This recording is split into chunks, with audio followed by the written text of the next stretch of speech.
따라합시다. 예루살렘 성을 중건하자, 회복하자라고 생각하시면 되겠습니다. 회복하자. 하나님의 말씀을 듣기 전에 우리가 하는 이 말에 대해서 잠깐 생각해 보기를 원합니다. 대체 말이라고 하는 게 무엇인가? 성경은 우리가 하는 말을 뭐라고 이야기하는가? 한번 하나님의 말씀을 찾아서 보겠습니다. 마태복음 12장 36절에서 37절 보겠습니다. 마태복음 12장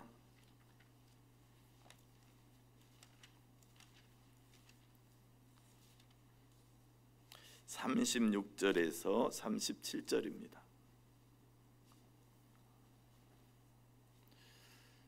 한 목소리로 읽어보겠습니다. 시작. 내가 너희에게 이르노니 사람이 무슨 무익한 말을 하든지 심판날에 이에 대하여 심문을 받으리니 내 말로 의롭다함을 받고 내 말로 정죄함을 받으리라.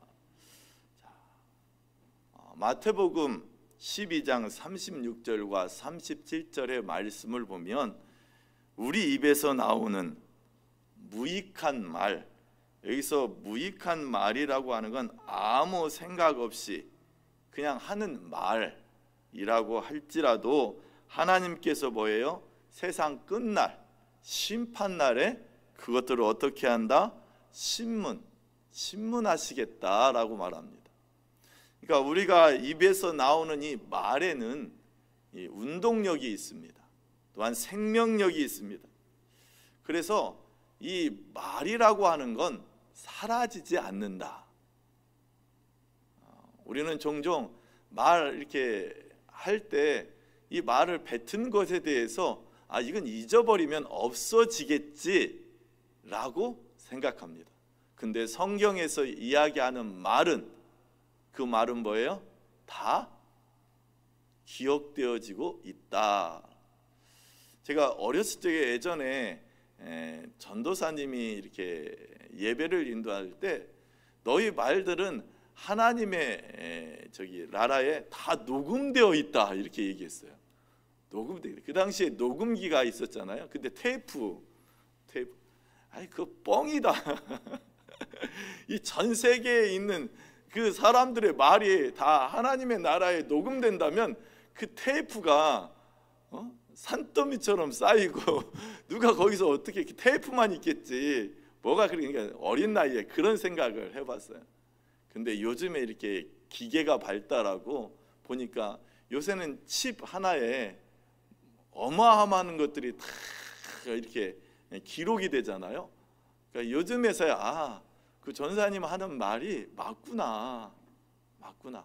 근데 우리가 생각할 때 우리가 그냥 아무 의미 없이 아무 생각 없이 던지는 말들, 그 말들이 뭐예요?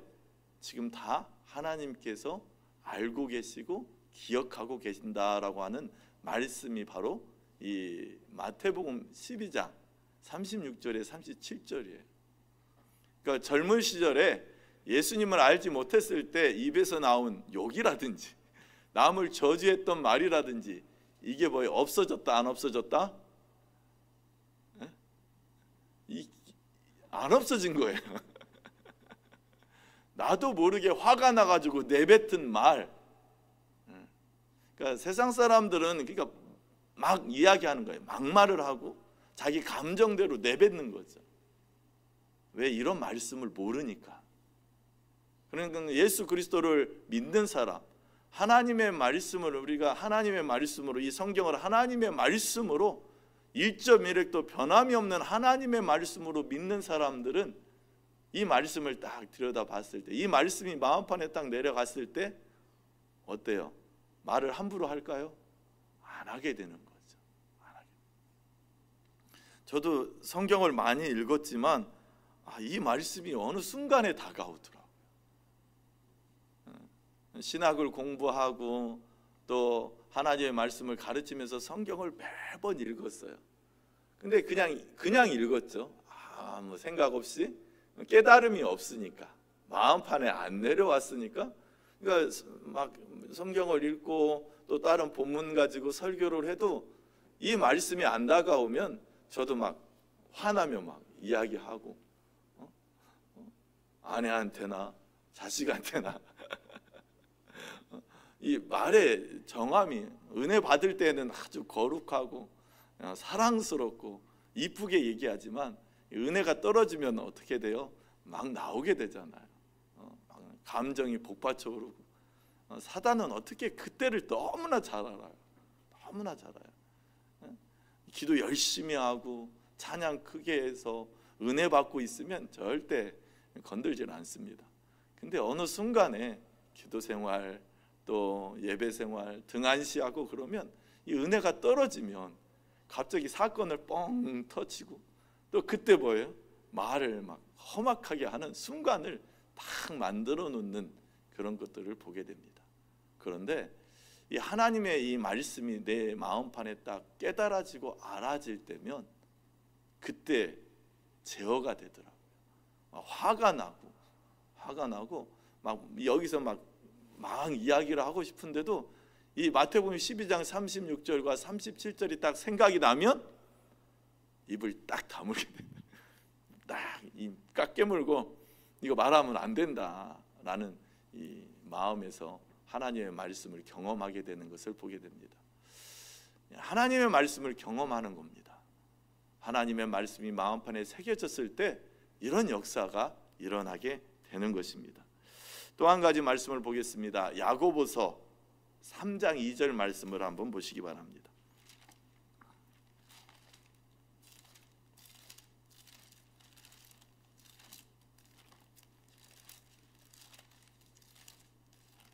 야고보서 3장 2절.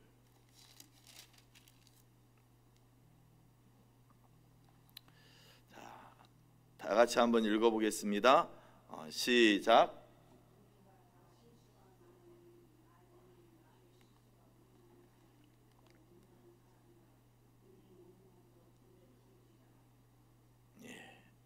우리가 다 실수가 많으니, 우리 야고보 사도도 이렇게 이야기하면 실수가 많다, 실수가 없다라는 게 아니에요.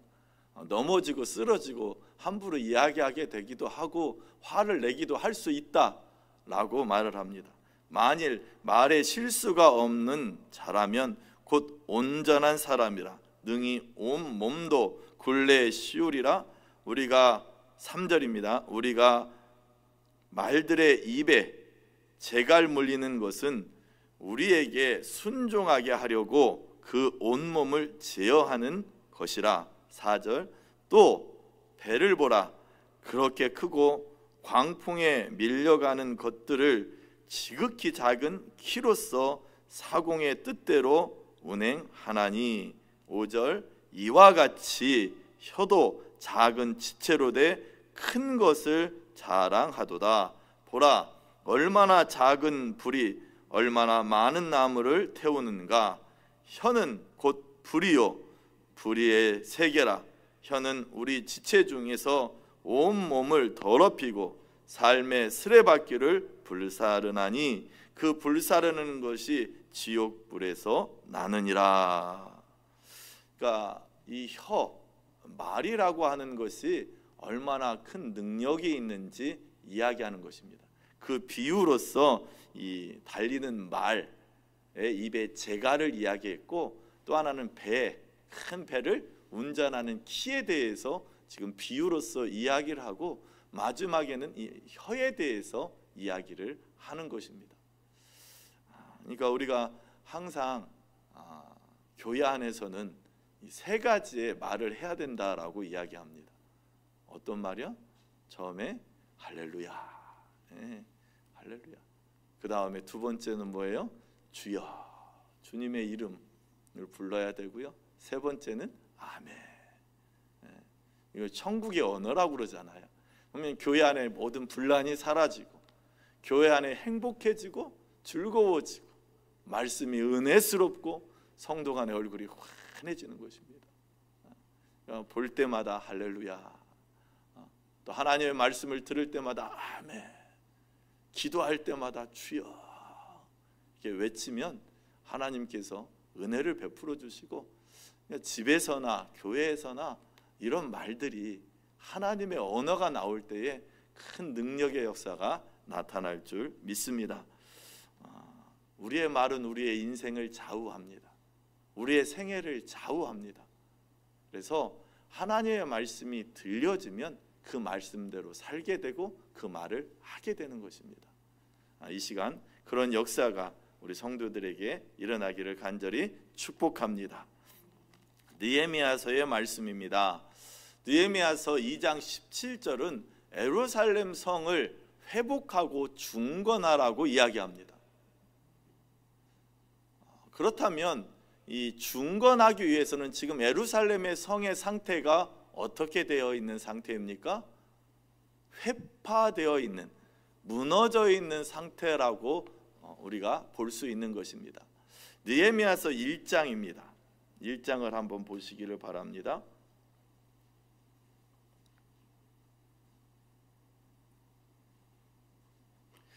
2절, 3절입니다. 특별히 3절을 한번 보십시오.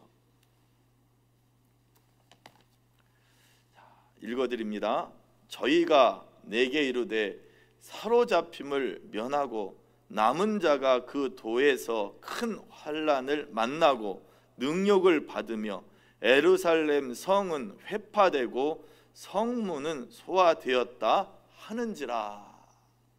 그러니까 느헤미야에게 이 소식이 드니 예루살렘 성이 회파되었다, 예루살렘 성이 무너졌다라는 이야기를 듣게 됩니다.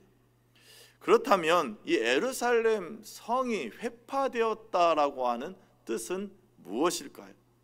그러니까 예루살렘 성이 무너졌다라고 하는 이 의미가 이스라엘 백성들에게 어떻게 다가올까요? 예루살렘 성이 회파되었다라고 하는 의미는 하나님의 백성으로 영역이, 하나님의 백성들을 보호하는 영역이 무너졌다라는 것입니다. 그러니까 예루살렘 성 안에 있으면 보호를 받습니다. 지킴을 받습니다. 적으로서의 공격을 막아줍니다. 그런데 예루살렘 성이 회파된 것은 바로 이 하나님의 백성, 이스라엘 백성들이 살고 있는 영역, 그것을 보호하고 지켜주고 막아주는 그 영역이 무너져 버렸습니다. 그 영역이 무너지면 어떻게 될까요? 적이 들어와도 방어할 수 있는 힘이 없는 거예요. 우리의 몸은 이 면역력이라고 하는 게 있습니다. 면역력이 좋으면 감기가 들립니까? 안 들립니까? 안 들리잖아요.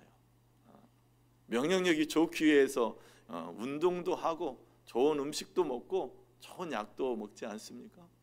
그 면역력이 좋으면 외부에서 들어오는 바이러스들을 다 막아줍니다. 그래서 건강하죠. 근데 그 면역력이 무너지면 감기를 달고 살아요. 감기를 달고 살아요. 온몸이 아플 수밖에 없습니다. 그와 마찬가지로 이 예루살렘 성이라고 하는 건 그렇게 막아주는 역할을 하는 거죠. 그러니까 이스라엘 백성들을 안전하게 만드는 그 성이 회파됨으로 인하여서 그들의 삶 가운데 여기서 본문에 보면 온갖 환난, 큰 환난, 능욕 이런 것들이 왔다라고 이야기를 하는 거죠. 우리 성도들의 예루살렘 성은 어디입니까? 삶의 영역에서 하나님께서 여러분들을 보호하는 그 영역들은 어디인지 한번 생각해 보시기를 바랍니다. 그 영역이 무너지면, 그러니까 가정이 무너졌다라고 지금 느헤미야에게 소식이 들려진 게 아니라 다 가정들은 다 있습니다. 근데 그 가정들이 모여져 있는 큰 성의 성벽이 다 무너진 것입니다. 그러니까 거기에 있는 가정들이 보호를 받지 못하는 것입니다. 그래서 온갖 문제들이 다 생기는 거예요. 어려움들이 생기는 거예요. 그런데 많은 분들은 착각해요. 내가 뭘 좀 잘못해서 그런가? 내가 잘못해서 그럴 수도 있습니다. 근데 좀 더 넓게 보면, 하나님의 큰 그 넓은 테두리를 보면 나를 진짜 지켜주고 보호해 주었던 영역은 어디였었던가? 바로 그곳은 교회였던 곳입니다. 교회의 이런 보호 기능들, 이 영적인 기능들이 회파되고 무너지면 온갖 사건들이 다 터집니다. 교회의 영역이 무너졌다라고 하는 뜻이 무엇입니까? 하나님의 백성으로서의 어떤 자존심, 자부심, 자긍심, 이것이 무너져 버린 것입니다. 우리 성도들, 하나님의 백성으로서의, 나는 하나님의 백성이다, 하나님께서 나와 함께 하신다라고 하는 이 자부심이 있는 사람들은 힘과 능력이 있습니다. 또 저는 여기에 이제 부임할 조금 있으면 와서 인사를 드릴 건데요. 여기에 상황들을 잘 모릅니다. 그런데 너무나도 아름답고 멋있게 지어진 교회입니다. 정말 이곳에 들어와서 기도하면 뭐 소리도 밖으로 나가지 않고 막 소리를 짜랑짜랑 질러도, 통성 기도를 해도 뭐라고 할 그런 부분들이 안 될 것 같아요. 이런 교회가 가지고 있는 순수한 기능들이 제대로 발휘되어지고, 또한 그것들을 누리고 그 안에서 뭐예요? 그 모든 것들을 할 때 우리의 삶은 풍성해집니다. 가정이 회복되고 자녀들에게 큰 여러 가지 축복들을 임하게 되고 하는 경험들을 하게 되는 것입니다. 그런데 오히려 그 반대로 되는 경우가 바로 예루살렘 성벽이 무너져 버리는 것입니다. 새벽에도 보고 또 11시에도 보니까 너무나도 반가운 분들인데 제가 보니까 우리 여기 앉아 계신 분들은 여기 예루살렘 성을 지키는 지킴이들 같아요. 지킴이들 같으세요. 여러분들이 이 영역들에 대해서 끊임없이 적들이 들어오지 않도록 순찰해야 되고, 무너진 것을 보수해야 된다는 생각이 듭니다. 찬양하고 기도함으로 하나님의 말씀을 가지고 항상 하나님의 말씀으로 방패 삼고 칼 삼아서 들어오는 것들이 얼마나 많습니까? 성벽이 높으면 별로 들어오는 게 없어요. 그렇죠? 내가 면역력이 높으면 병원에 가도 감기도 안 걸리고, 밖에 나가서 반팔 입고 돌아다녀도 별로 감기도 안 걸립니다. 그런데 연약해지면 그때가 문제가 되는 것입니다. 아픈 사람들은 힘이 없습니다. 옆에 깨어있는 사람들이 그 일들을 해가는 거죠. 깨어있는 사람이 누구입니까? 느헤미야였습니다. 느헤미야가 지금 예루살렘에 있는 것이 아니라 포로로 끌려가서 있는 상태입니다. 그럼에도 불구하고 예루살렘의 이스라엘의 상황들을 들을 그 에레미야는 너무나도 슬퍼함을 보게 됩니다. 에레미야가 어떤 마음을 갖는지 오늘 한번 볼까요? 4절 한번 보시기 바랍니다. 1장 4절. 1장 4절입니다. 한 목소리로 읽겠습니다. 시작.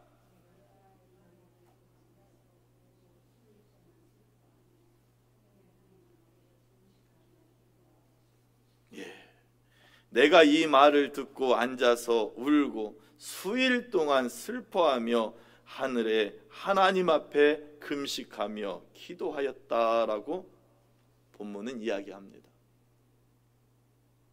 느헤미야가 누구이기에, 무엇이기에 그가 이런 마음을 품을 수 있는 것입니까? 느헤미야는 하나님이 택한 종이 아닙니까? 하나님의 택한 종이기 때문에 그렇습니까? 아닙니다.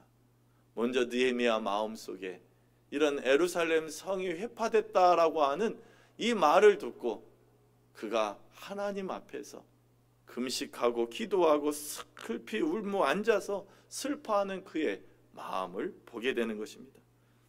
느헤미야는 민족의 현실을 외면하지 않는 자였습니다. 남의 일로 생각하지 않았습니다. 자기는 바사에서 잘 먹고 높은 주위에서 잘 살고 있었지만 그게 괜찮다라고 생각하는 사람이 아니었습니다. 민족의 아픔을 끌어안고 하나님의 슬픔을 나의 슬픔으로 여겼던 그였습니다. 하나님의 거하였던 그 예루살렘 성이 회파된 것을 보면서 하나님이 얼마나 슬퍼하실까, 하나님 아버지의 마음이 얼마나 아플까 하는 그 마음을 품었던 것입니다. 하나님의 고통이 나의 고통이 되고 하나님의 슬픔이 나의 슬픔이 되는 그의 마음을 들여다보게 됩니다. 그리함으로 인하여서 그것을 붙들고 회개하고 외통하는 에레미야를 보게 됩니다. 에레미야가 이런 마음을 품음으로 인하여서 하나님께서 그에게 소망을 주십니다. 어떤 소망을 주시냐면 하나님의 백성들이 하나님의 영광으로 다시 일어나는 소망을, 예루살렘이 무너졌지만 다시 회복하여 중건되는 그 소망을 느헤미야에게 주는 것을 보게 됩니다. 우리는 절망하기 쉽습니다. 나는 괜찮으니까 방관하기가 쉽습니다. 그러나 느헤미야는 그렇게 보지 않았습니다. 그는 문제의식을 가지고 하나님 앞에 기도했어요. 금식하고 기도했습니다. 기도는 기적을 일으키는 역사의 근원입니다. 기도는 역사를 일으키며 세울 수 있는 그런 근원입니다. 기도는 회복시키는 힘입니다. 기도했을 때 능력이 나오고 기도했을 때 다 아니라고 하지만 되는 역사를 경험하게 되는 것입니다. 우리의 삶 가운데 회파되고 무너진 곳이 어디입니까? 그걸 볼 때마다 얼마나 절망이 우리에게 옵니까? 좌절이 옵니까? 그러나 그럴 필요가 없음을 보게 되는 것입니다. 느헤미야는 기도함으로 그것들을 극복하였습니다.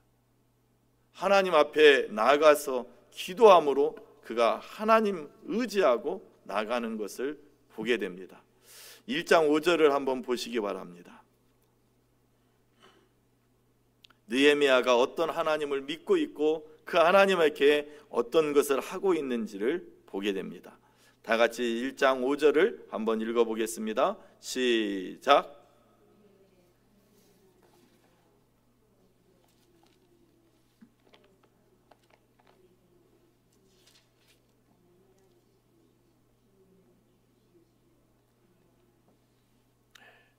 (5절이) 어떤 것 같아요? 에레미야의 기도입니다.